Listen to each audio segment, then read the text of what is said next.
इस वक्त आप देख रहे हैं वॉइस ऑफ एमपी में आपके साथ सिमर। इस वक्त की अपडेट की बात करें तो हमारे चीफ रिपोर्टर दीपक खताबिया नीमच से हमें अपडेट दे रहे हैं। नीमच नगरी क्षेत्र के बंगला बगीचा की हम बात करें तो 80% जनता बंगला बगीचा में निवास करती है।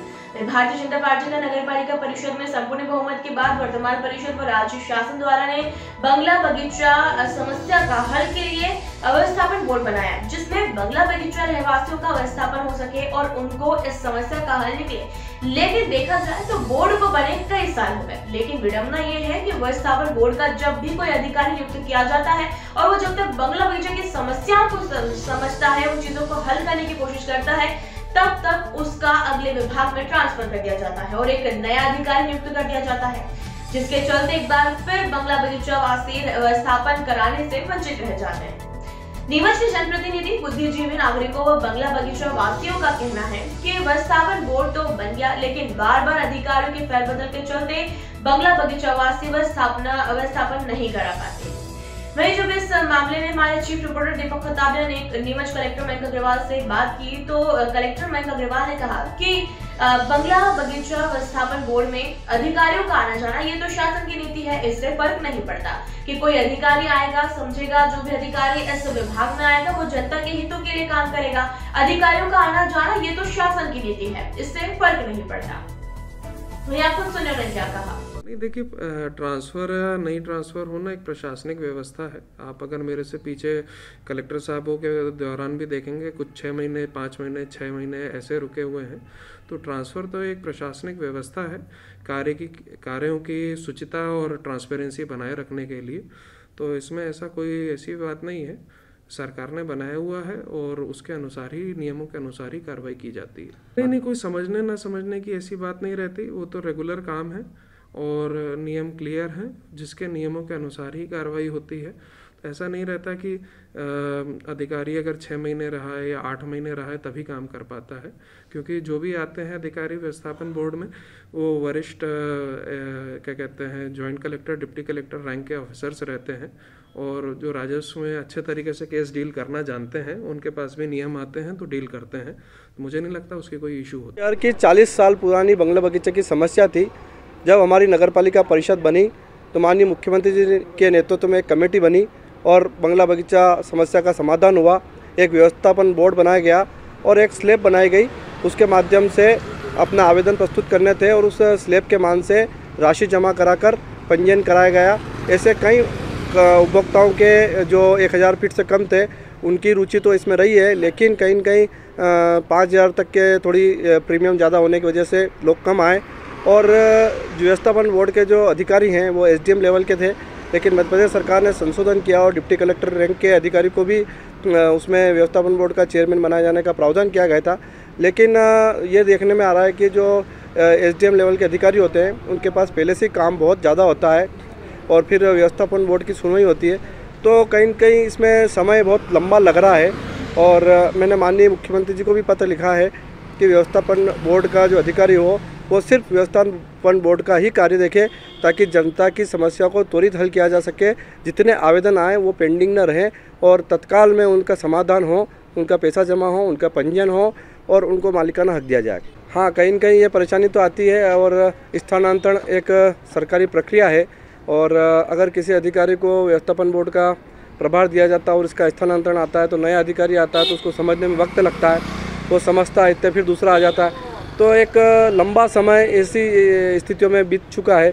बीच में जो कांग्रेस का कालखंड रहा उसमें एक भी व्यवस्थापन का प्रकरण निराकरण नहीं हुआ और मैं समझता हूं कि अगर मध्य प्रदेश सरकार पुनः इस पर विचार करे और किसी जनप्रतिनिधि को उसका चेयरमैन बनाया जाए तो निश्चित रूप में समझता हूं कि समाधान जल्दी होगा और सुनवाई भी होगी और बहुत अच्छा रहेगा। मध्य प्रदेश शासन की एक महती योजना थी नीमच जिले की, जो बंगला बगीचा के व्यवस्थापन, जो 70 सालों से ये मामला अटका हुआ था, जिसको अभी वर्तमान में ही जो है विगत कुछ वर्षों में माननीय शिवराज सिंह जी ने इसका निकालते हुए और एक व्यवस्थापन बोर्ड की स्थापना की थी कि ये व्यवस्थापन बोर्ड जो है इसका व्यवस्थापन पीठासीन अधिकारी बैठेगा और जनता के जो है समस्या का निराकरण बंगला बगीचे की ये इनके द्वारा, अधिकारी द्वारा किया जाएगा।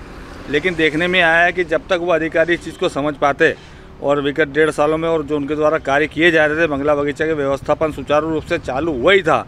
चूँकि मैं खुद भी एक बंगला बगीचे का रहवासी हूँ, इसलिए मैं इस बात को जानता हूँ कि मैंने भी मार्च में आवेदन किया था और जो अब जाके वो पटल पे आया था कि वो व्यवस्थापन में कहीं ना कहीं वो होने की कगार पे था। लेकिन अभी आप देखें विगत 4 दिनों 5 दिनों पूर्व एक ऐसा आदेश पारित हुआ जिसमें व्यवस्थापन के जो पीठासीन अधिकारी थे उनको हटाते हुए एक तत्काल जो नवागत जो प्रशासनिक अधिकारी उनको बिठाया गया। जब इतने वर्षों में जब सरकार और जनप्रतिनिधि इस चीज़ को नहीं समझ पाए कि बंगला बगीचा समस्या वास्तव में है क्या, तो जो पीठासीन अधिकारी इसको समझकर कार्य कर रहे थे और कार्य करना शुरू ही हुए थे और अभी उनको हटा दिया गया और नए प्रशासनिक अधिकारी को लगाया गया, तो आप खुद अंदाज़ा लगाएं कि अब ये क्या व्यवस्थापन हो पाएगा सुचारू रूप से? नहीं हो पाएगा। क्यों? क्योंकि नवागत जो प्रशासनिक अधिकारी रहेगा उसको ये चीज़ समझने में कि बंगला बगीचा का व्यवस्थापन है क्या, उसको समझने में ही 1-2 साल व्यतीत हो जाएंगे। तो कहीं ना कहीं ये जनता ही इसमें वापस से इसमें जो बंगला बगीचा की 70% जनता निवास करती है उन्हीं का नुकसान है। और ये तुगलकी फरमान जो है निकाले जाते हैं, इनको निश्चित रूप से ये इस पर जनता के जो काम है उन पर बहुत बुरा प्रभाव पड़ता है। सबसे पहले तो जो बंगला बगीचा समस्या थी उसका जिस प्रकार से समाधान होना था जनहित में वो नहीं हुआ।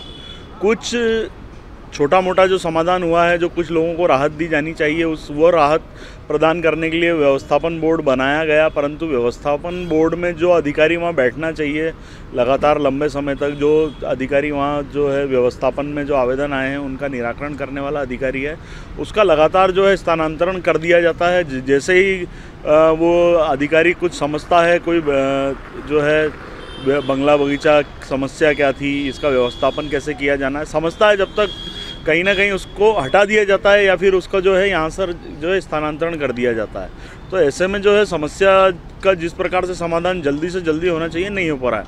हज़ारों आवेदन जो है वहाँ पर व्यवस्थापन के पेंडिंग पड़े हैं और जो अधिकारी वहाँ बैठे थे, हाल ही में जो राजेंद्र सिंह SDM थे जावत, उनको प्रभार दिया गया था और सुनने में आया कि उनको भी हटा दिया गया वहाँ से, क्योंकि वो पिछले लगभग साल भर से इसका व्यवस्थापन का कार्य देख रहे थे, तो वो इन चीज़ों को अच्छे समझ गए थे। परंतु बावजूद इसके उनको हटाकर जो है अन्य किसी व्यक्ति को प्रभार दे दिया गया। अब अन्य व्यक्ति जो आएगा वहाँ पर वो उस बंगला बगीचा समस्या को समझेगा, फिर व्यवस्थापन कैसे करना है समझेगा, तो उसमें ही 4-6 महीने का समय जो है निकल जाएगा और जो आवेदन पेंडिंग है वो जस के तस रहेंगे। तो जो है शासन प्रशासन को ये चाहिए कि एक जो अधिकारी हो वहाँ स्थायी कर दिया जाए 2 वर्ष के लिए, 3 वर्ष के लिए, और उसको ही पूरा प्रभार सौंपा जाए कि किस प्रकार से इस समस्या का निराकरण करना है और उसको ही पूरा दायित्व पूरी तरीके से सौंप दिया जाए तो जल्दी से जल्दी निराकरण होगा। देखिए, अभी हमारे जब परिषद थी उस टाइम व्यवस्थापन बोर्ड का एक गठन हुआ था, मगर विडम्बना देखिए कि जब से व्यवस्थापन बोर्ड बना है जनता किस तरह से त्रस्त और परेशान है।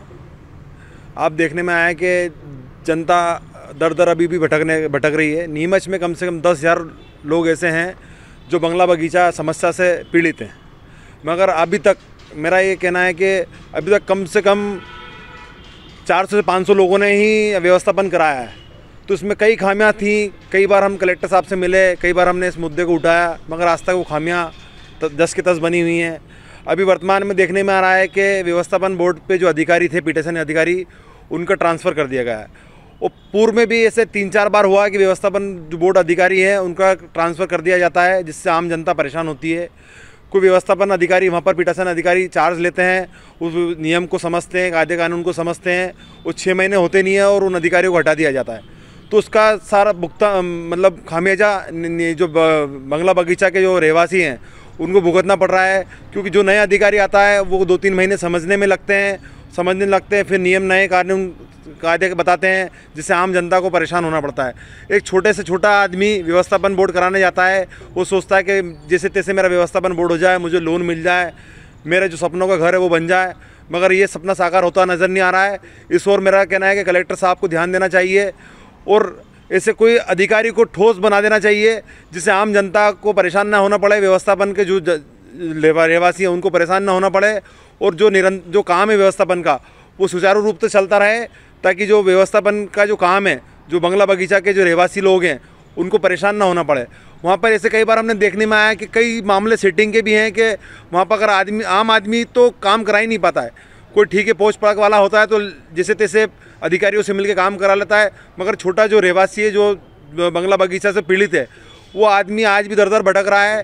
तो इस ओर भी कलेक्टर साहब को ध्यान देना चाहिए, क्योंकि फाइलें 3-4 जगह जाती है, TNC जाती है, नगर पालिका आती है और 1-2 रजिस्ट्रार ऑफिस भी जाती है।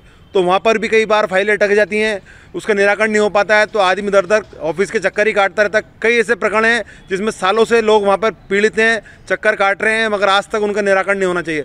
तो मेरा ये कहना है कि कलेक्टर साहब नीमच नगर पालिका के प्रशासक भी हैं और ज़िले के अधिकारी हैं, तो इस ओर उनको अच्छा ध्यान देना चाहिए ताकि नीमच की जो बंगला बगीचा समस्या है वो आम जनता को निराकरण हो सके और आम जनता को लाभ मिल सके, तभी ये सक्सेस होगी। अन्यथा नहीं तो ये कई सालों तक ऐसे ही भटकते रहेंगे आम जनता और कोई निराकरण होता नहीं दिख रहा है मुझे। तो ये था अब तक का अपडेट और ये जानकारी हमारे चीफ रिपोर्टर दीपक खतारिया नीमच से हमें दे रहे थे। लगातार हर छोटी से बड़ी अपडेट्स के लिए बने हमारे साथ वॉइस ऑफ एमपी पर। जय हिंद, जय भारत।